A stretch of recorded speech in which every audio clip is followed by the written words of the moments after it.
Hello everyone, welcome to Child.Kiddo. Today's story topic, How the Forest Got Its Magic. Once upon a time, in a quiet little village on the edge of a vast, ordinary forest, there lived a curious boy named Ali. Ali had a nose for adventure and a habit of asking too many questions. Why is the sky blue? Why do birds sing? Why does my little sister eat dirt? But the question that puzzled him most was why the forest beyond the village was so boring. The forest was just trees, trees and more trees. No glowing mushrooms, no talking animals, and certainly no magic. But one day, an old woman named Granny Willow, who always smelled faintly of pine cones and had twigs sticking out of her hair, told Ali a secret.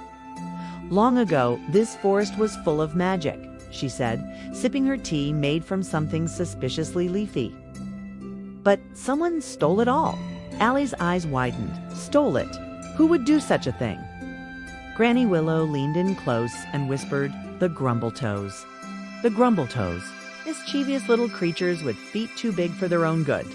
They used to live in the heart of the forest, causing all sorts of trouble, turning squirrels' tails into springs, making rivers flow backward, and teaching raccoons how to juggle.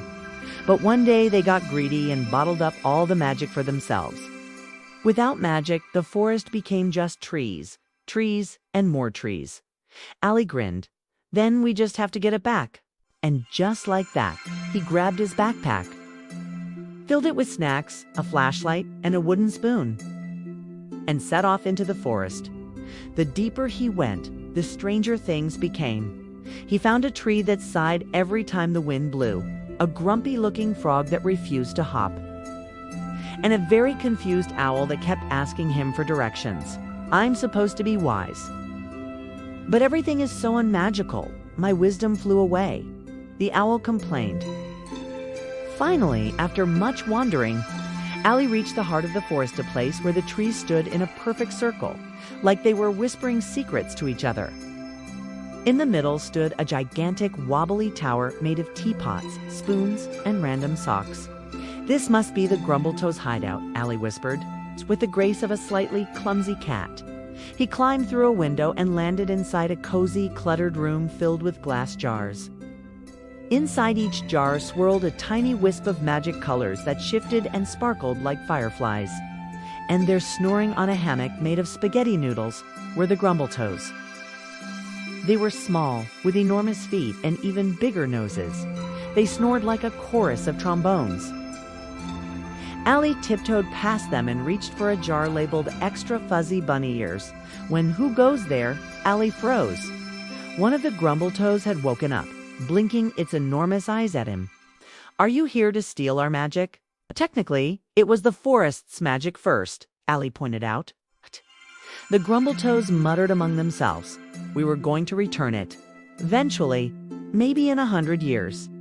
Ali crossed his arms. It's not fair. The tiniest Grumbletoe scratched his head. But we love magic.